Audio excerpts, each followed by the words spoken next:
So do you think, from what you're saying, I'm assuming that you think it's going to be basically this aero philosophy on the W14. Yeah, They're not going to go the Red Bull route. There's kind of two answers to that. The primary one that I'm always asked is, are they going to get rid of these side pods, as though the side pods are the be-all and end-all of the performance of the car? I think they will change some facets of that.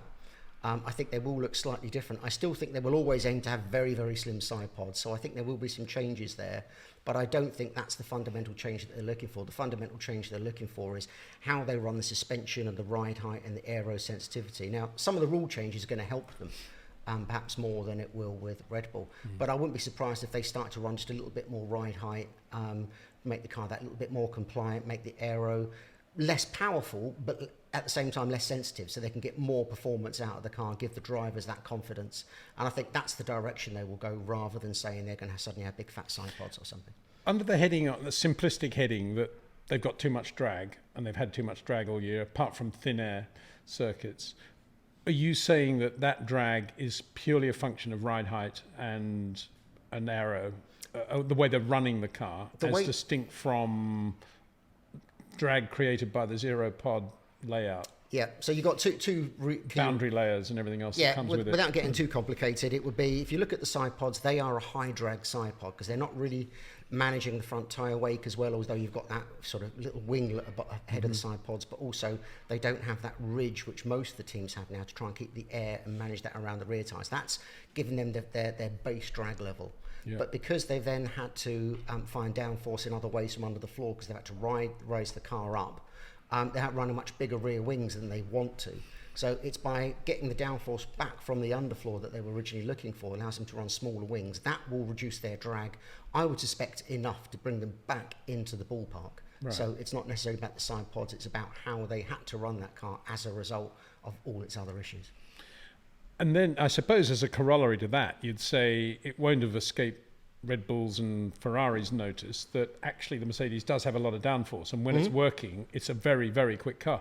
Will either Ferrari or Red Bull, conversely, be looking to bring in some of that high downforce Mercedes element onto their philosophy? I don't think Red Bull will. I mean, if you've looked at Newey historically, he's always kind of gone down his own path, as much as Mercedes has. And if you look at these past handful of years, they've been very different cars with very different philosophies, but almost the same performance. Yeah.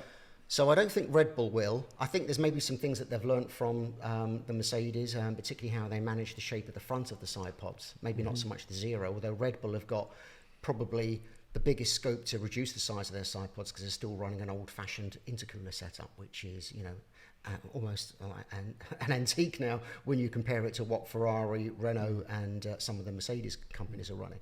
So, I don't think Red Bull will change. I think Ferrari will need to change, and I don't think they would go as far as going all the way towards the Mercedes solution. I think what they found with that ridged side pod, which so many people have kind of copied in essence, if you particularly look at the Alpine as an example of that, I think they've found something there that works. I think they just need to work with the rest of the shape of that to try and recover some downforce, and I think that can still be done, and it may end up looking almost like a kind of a ridged Red Bull side pod package. Equally, they were running slightly more ride height through the year. Red Bull were probably running the most. Yeah. I think Ferrari were one of the teams that were kind of next in line. They certainly had the car much further off the ground and still had it working, whereas Mercedes had to go still quite low but higher than they wanted. So there's a... Just on that subject, how effective has that technical directive from the FIA been to measure vertical oscillation? Has it been policed very well? Has it worked well, the measurement system? And have we basically eradicated porpoising now from Formula One? We haven't eradicated it. You saw in the last few races, you could still hear the cars on the straights, but it's much reduced. So, you know, porpoising will always be there. You know, even with the floor changes, I wouldn't be surprised if we had some of it next year. Not necessarily instigated by aero issues, just by hitting bumps when you're really highly compressed, and that's just going to be in the nature of these style of cars. I think the technical directive achieved what it probably set out to do in an indirect way. I don't think, you know, it ever actually enforced added ride height or forcing teams to change its setup, but I think it was that shot across everybody's bows to say, this has to stop. And it did. And I think as a result of that, Yes, and we even heard on the driver radio a few times the drivers talking about the AOM, which is the aero oscillation metric, which is how much is it bouncing, how hard and how frequently. And drivers were aware of that in certain corners and had to adjust their driving or eventually adjust the setup of the car. So they know that there's a risk there. So no team was going to just run their car flat on the floor and try and get away with it because they know that was there. I don't think it ever actually had a direct effect because it just took so long to be enforced. And by then, everyone was, as I said before, so well prepared for it that it was kind of almost a seamless introduction of it. But I think at the end of the day, it did the job that was needed to be done.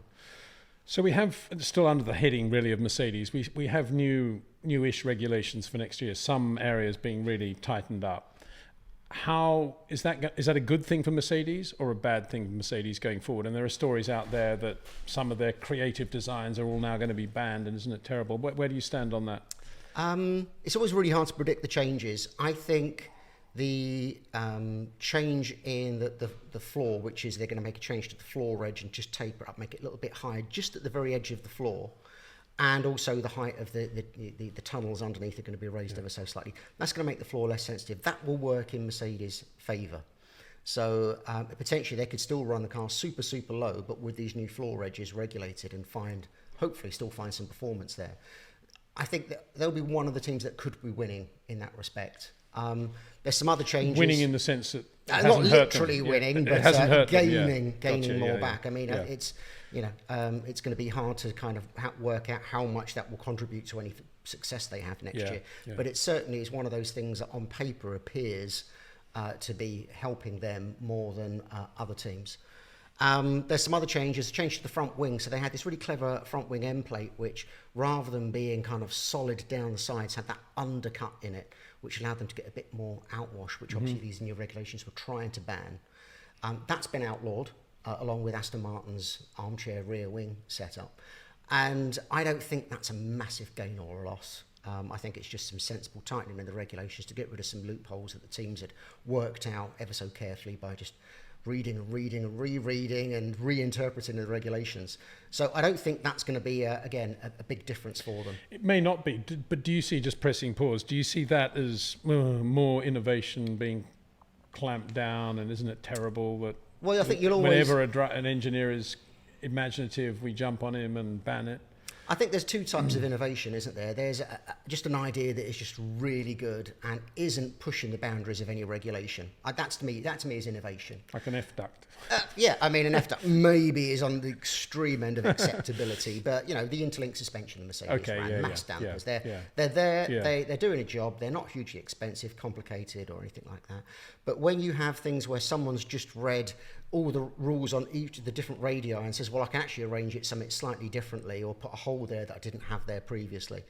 That, for me, is really where the regulations are there to be clamped down on because, as I said, these regulations were worked out after hundreds of hours in CFD to understand how to allow these cars to follow closely. And I think they've achieved that this year. I think we can see that. I mean, I think that we realised it at that restart at Silverstone when everyone was nose to tail for like 2 laps. And it's like, we never see this.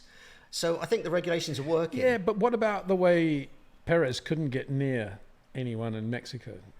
Was it George he couldn't get near? Or Lewis? He couldn't get near Lewis, could he? We couldn't get nearer than about 200 metres. Yep. So I mean, there's always... Is that because of the thinner air? And why? I think it was partly the performance of the Mercedes that weekend, which was far better. Perez is always a little bit more on the back foot, tends to run a little bit more wing. To look after his tyres, that's his way he drives, isn't it? So there's lots of other mitigating factors, but I think fundamentally these rules have overall worked, and if there's any ways that teams are trying to kind of beat that regulation, then they need to be stamped down on, and that and the Aston rear wing seem to be fairly sensible ways of doing that.